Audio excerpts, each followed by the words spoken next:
कहते हैं चुप रहना एक कला है। आपने अक्सर सुना होगा कि कान दो होते हैं और मुंह एक, इसलिए बोलना भी इसी रेशियो में चाहिए। और हम में से लगभग 50% ऐसे होते हैं जो अक्सर चुप रहना ही पसंद करते हैं, मतलब जो ज़्यादा बात नहीं करते हैं, अकेले में वक्त बिताना पसंद करते हैं, खुद की कंपनी को एंजॉय करते हैं। वो चुप रहने के कला में पहले से ही माहिर होते हैं और ऐसे लोगों को हम इंट्रोवर्ट्स कहते हैं। और जो ज़्यादा बोलते हैं, खुद को कहीं भी किसी भी माहौल में एडजस्ट कर लेते हैं, उन्हें हम एक्सट्रोवर्ट्स कहते हैं। होता क्या है कि हमारे इंडियन घरों में सिखाया जाता है कि सबसे मिलजुल के रहो, सभी से, चाहे वो नोन हो या अननोन, कॉन्फिडेंस से बात करो, मतलब एक एक्सट्रोवर्ट पर्सनालिटी के जैसा बिहेव करो। मतलब अगर हम इंट्रोवर्ट हैं तब भी एक्सट्रोवर्ट का मुखौटा पहन लेने के लिए कहा जाता है। इससे हमारी असली आइडेंटिटी, हमारा असली टैलेंट छुप जाता है। कोई भी माँ नहीं चाहती कि उसका बच्चा कम बोले। कम बोलने वाले को एंटी सोशल बोलते हैं और कई बार नीचा भी दिखाया जाता है। और इसी वजह से हम इंट्रोवर्ट्स जो करना चाहते हैं, दुनिया को जो टैलेंट शो करना चाहते हैं, वो नहीं कर पाते। क्वाइट नाम की इस बुक में ऑथर सुजैन ने दुनिया में इन्हीं इंट्रोवर्ट्स के पावर के बारे में बताया है। अगर आप भी मेरी तरह इंट्रोवर्ट्स हैं तो टाइम निकाल के पूरी बुक ज़रूर पढ़ना। तब तक के लिए आप इस खूबसूरत समरी को एंजॉय कीजिए। और हाँ, अगर हमारी वीडियोस आपको पसंद आती हो तो प्लीज़ चैनल को सब्सक्राइब ज़रूर करना और साथ ही बेल आइकन भी प्रेस करना, जिससे नोटिफिकेशन आती रहे। अच्छा, अब सवाल यह है कि आपको कैसे पता चलेगा कि आप इंट्रोवर्ट्स हो या एक्सट्रोवर्ट्स। तो 1920 में कार्ल जंग ने सबसे पहले इन दो वर्ड्स को डिफाइन किया था और उनके अकॉर्डिंग कोई भी इंसान 100% इंट्रोवर्ट्स या एक्सट्रोवर्ट्स नहीं हो सकता। सोचो, कोई इंसान कहीं भी किसी के भी साथ बस तोते की तरह बोलता रहता या कोई इंसान बिल्कुल चुप रहता, ऐसे लोगों को पागल खाने भेज दिया जाता। इसलिए ना तो कोई 100% इंट्रोवर्ट हो सकता है, ना ही कोई 100% एक्सट्रोवर्ट हो सकता है। सिचुएशन के अकॉर्डिंग हम सभी कभी कभी इंट्रोवर्ट्स तो कभी कभी एक्सट्रोवर्ट की तरह बिहेव करते हैं। अब जो ज़्यादा सिचुएशन में इंट्रोवर्ट्स की तरह बिहेव करते हैं, उसे इंट्रोवर्ट्स कैटेगरी में रखा जाता है। ऑथर कहती हैं कि अगर आपको पता करना है कि आप कौन सी कैटेगरी में हैं, तो इसका बड़ा ही सिंपल तरीका है। अगर आप कुछ समय अकेले में बिताने के बाद अच्छा या एनर्जी से भरा हुआ महसूस करते हैं तो आप इंट्रोवर्ट्स हो। लेकिन अगर आप कुछ लोगों के साथ बात करके अच्छा या एनर्जी से भरा हुआ महसूस करते हो तो आप एक्सट्रोवर्ट हो। इस बुक में आपको पता चलेगा कि कम बोलना या किसी से भी बात ना करना कोई वीकनेस नहीं है, कोई कमज़ोरी नहीं है। कम बोलना एक पावर है। अपने इसी पावर का इस्तेमाल करके आप बहुत कुछ कर सकते हैं। तो जैसे एक्सट्रोवर्ट्स होने के अपने अलग फ़ायदे हैं, ठीक वैसे ही इंट्रोवर्ट्स के भी अपने अलग फ़ायदे हैं। इसलिए खुद को किसी से कम नहीं समझना है। एक्सट्रोवर्ट्स होने के कुछ फ़ायदे इस तरह से हैं। पहला, कि वो लोग दूसरों के साथ आसानी से घुल मिल जाते हैं। दूसरा, कई सारे लोगों के बीच आसानी से कॉन्फिडेंस के साथ बोल पाते हैं। और तीसरा, किसी भी चीज़ को लेके वो बहुत तेज़ी से सोच पाते हैं। बिल्कुल ऐसे ही अगर आप इंट्रोवर्ट्स हैं, कम बोलना आपका नेचर है, तो इसके भी कुछ फ़ायदे हैं। जैसे इंट्रोवर्ट्स किसी भी काम में पेशेंस के साथ काफ़ी देर तक फोकस कर पाते हैं और ये एक बड़ी स्किल है। सोचो, जो बंदा फोकस कर पाता वो लाइफ में क्या नहीं हासिल कर सकता। आपने अल्बर्ट आइंस्टाइन के बारे में ज़रूर सुना होगा, एक फेमस साइंटिस्ट। वो भी एक इंट्रोवर्ट थे। उन्होंने कहा था कि मुझ में कोई खास टैलेंट नहीं है, मैं बस किसी भी प्रॉब्लम पे ज़्यादा देर तक फोकस कर पाता हूँ और उस पे ठहर पाता हूँ। दूसरा, इंट्रोवर्ट्स काफ़ी ज़्यादा क्रिएटिव होते हैं। इसमें आपको ढेरों एग्जाम्पल मिल जाएंगे। जय हो fame AR Rahman, Harry Potter के ऑथर JK रॉलिंग, एप्पल के फाउंडर स्टीव वॉजनियाक। ये लिस्ट इतनी लंबी है कि सिर्फ उनका नाम लेने से ही पूरी वीडियो खत्म हो जाएगी। कहने का मतलब है कि जो कम बोलते हैं वो क्रिएटिव होते हैं। आप भी उसी में से एक हो। बस ज़रूरत है सही मेंटोर की हेल्प से अपने क्रिएटिविटी को पहचानने की। एक बार आपकी क्रिएटिविटी बाहर आ गई, आपको कोई नहीं रोक सकता कामयाब होने में। तीसरा, इंट्रोवर्ट्स लोगों का काफ़ी कम लोगों के साथ रिलेशन होता है, लेकिन हाँ, वो रिलेशन बहुत गहरा होता है। आपके सर्कल में जितने कम लोग होंगे, आपके हर्ट होने के चांसेस उतने ही कम होंगे। जितना कम हर्ट होंगे, उतना ज़्यादा खुश रहेंगे। खैर, इतना बताने के बाद मुझे उम्मीद है कि अगर आप भी इंट्रोवर्ट्स हैं तो आपको ये अंदाज़ा तो लग ही गया होगा कि ये वीडियो आपके लिए है और ये वीडियो आपके लाइफ के लिए बिल्कुल लाइफ चेंजिंग वीडियो हो सकती है। और अगर आप एक्सट्रोवर्ट्स हैं तो भी ये वीडियो आपको काफ़ी हेल्प करने वाला है, क्योंकि मैंने स्टार्टिंग में ही बताया था कि हम में से 50% लोग इंट्रोवर्ट्स होते हैं। तो हो सकता है कि आपके फैमिली में आपका कोई क्लोज़ फ्रेंड, आपका लाइफ पार्टनर या ऑफिस का कोई कलीग इंट्रोवर्ट्स हो, तो उसका बेस्ट बाहर लाने में आप उसकी हेल्प कर सकते हैं। तो चलिए समझते हैं इस बुक के कुछ टिप्स जो आपको सोचने का अलग नज़रिया देगा, जिससे सीख कर समझ कर आप अपनी लाइफ को अमेजिंग बना सकते हैं। Tips number 1, introverts and extroverts are like yin and yang. आपने ये वाली पिक्चर तो ज़रूर देखी होगी। इसे इन एंड यांग कहते हैं, ना किसी से कम ना किसी से ज़्यादा, दोनों अपनी जगह पे परफेक्ट हैं और दोनों एक दूसरे की हेल्प करते हैं पूरा होने में। अगर इसे और प्रैक्टिकल तरीके से समझना चाहते हो तो एप्पल के सीईओ स्टीव जॉब्स और स्टीव वॉजनियाक या फेसबुक के सीईओ मार्क ज़करबर्ग और शेरिल का एग्जाम्पल ले सकते हैं। अगर आपने मैं स्टीव जॉब्स हूँ वीडियो देखी है तो आप इसे ईजिली समझ सकते हैं। अगर अभी तक नहीं देखी है तो आई बटन पर क्लिक करके इसे ज़रूर देखिए। स्टीव वॉजनियाक इंट्रोवर्ट थे जिन्हें सिर्फ प्रोग्रामिंग से प्यार था, और स्टीव जॉब्स एक फेमस एक्सट्रोवर्ट थे जो कहीं भी किसी के भी सामने एक शानदार स्पीच दे सकते थे। दोनों एक दूसरे के बिना अधूरे थे, लेकिन एक दूसरे से बेहतर नहीं। जब दोनों ने मिलकर काम किया तो दुनिया के सामने एप्पल नाम का एक चमत्कार आ गया। ठीक इसी तरह मार्क ज़करबर्ग फेमस इंट्रोवर्ट हैं, हमेशा अपने में रहने वाले, अपनी क्रिएटिविटी को अपने कंप्यूटर में यूज़ करते थे। जब फेसबुक फेमस हो रहा था तब उन्होंने शेरिल को हायर किया जो एक्सट्रोवर्ट हैं, और दोनों ने मिल के आप खुद देख लो फेसबुक को कहाँ पहुँचा दिया है। बस इतना समझो, अगर इंट्रोवर्ट्स इन हैं तो एक्सट्रोवर्ट्स यांग। कोई किसी से बेहतर नहीं है और ना ही कोई किसी से कमज़ोर है। जब दोनों मिल जाते हैं तो पूर्ण हो जाते हैं। Tips number 2, introversion and shyness are two different things. एक बार फिर से साफ कर देना चाहता हूं कि इंट्रोवर्ट्स और शाइनेस दोनों अलग अलग चीज़ें हैं। शाइनेस या शर्मीला नेचर का इंसान हमेशा ये सोचता है कि कहीं लोग मुझ पे हंसे ना, अगर मैं यहाँ कुछ बोला तो कहीं लोग मेरा मजाक ना उड़ाएं, या लोग क्या कहेंगे इस बात से डरते हैं। लेकिन इंट्रोवर्ट्स को बस शांति अच्छी लगती है। वो अकेले में जीना पसंद करते हैं और खुद की कंपनी एंजॉय करते हैं, जैसे कि मैं भी एक इंट्रोवर्ट हूँ। इसे एग्जाम्पल से समझते हैं। मान लो किसी ऑफिस में कोई मीटिंग चल रही हो, हर कोई अपनी बात वहाँ रख रहा है। कुछ तो ऐसे भी हैं जो दूसरे की बात खत्म होने से पहले ही अपनी बात रख देते हैं, लेकिन इंट्रोवर्ट लोग जल्दी जल्दी सोच नहीं पाते। उन्हें टाइम लगता है अपना आंसर प्रिपेयर करने में, इसलिए वो नहीं बोलते हैं। लेकिन अगर उसी मीटिंग में 5 मिनट का ब्रेक दिया जाए और कहा जाए कि अपने आइडियाज़ लिखो, तो शाई नेचर के लोग हो सकता है अपना आंसर लिख लें, लेकिन जब बोलने की बारी आएगी तो वो चुप हो जाएंगे।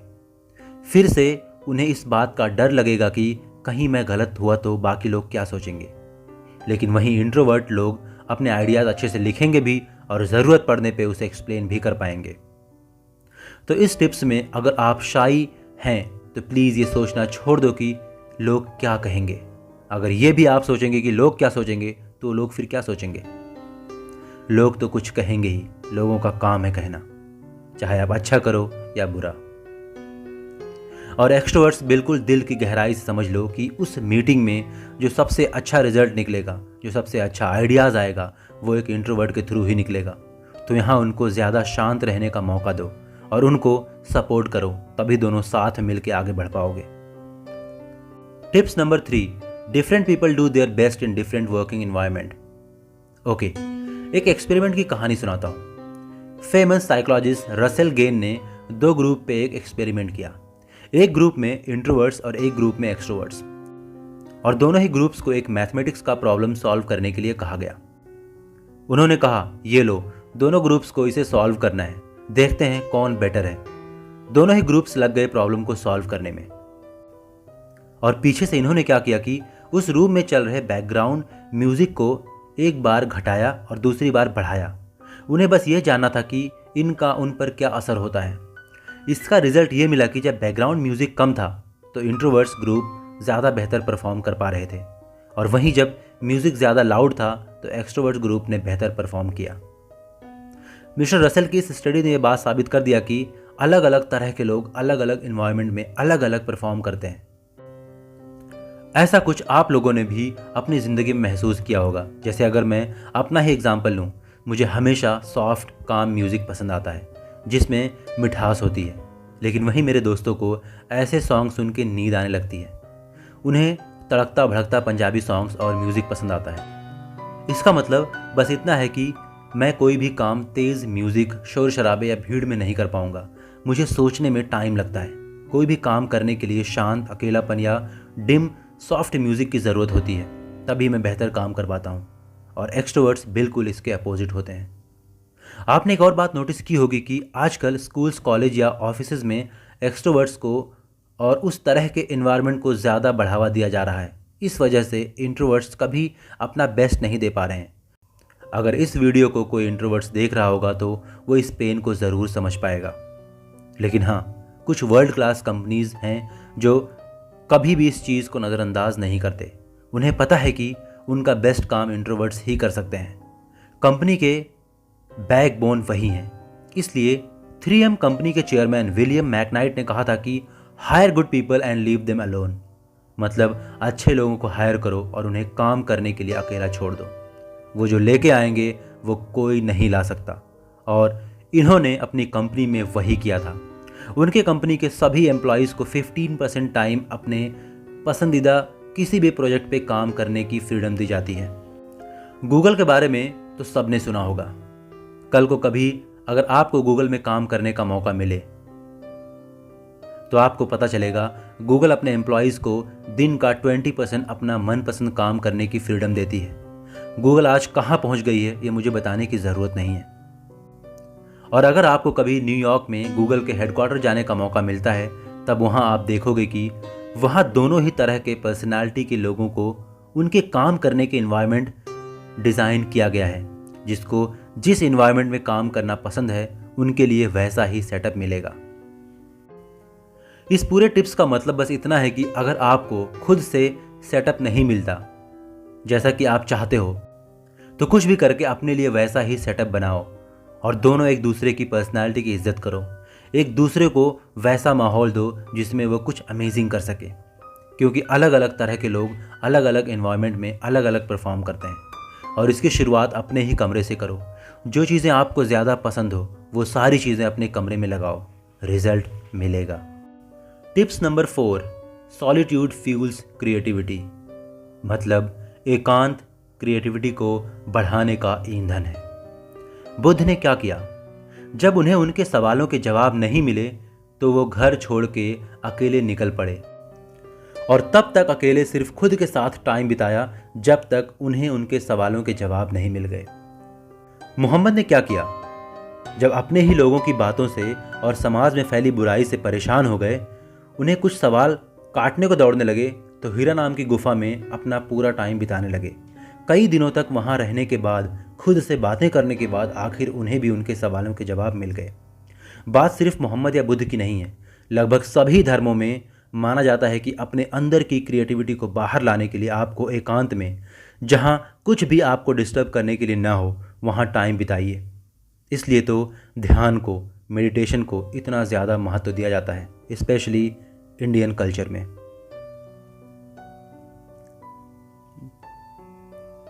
आप किसी भी क्रिएटिव इंसान की कहानी उठा के देख लीजिए।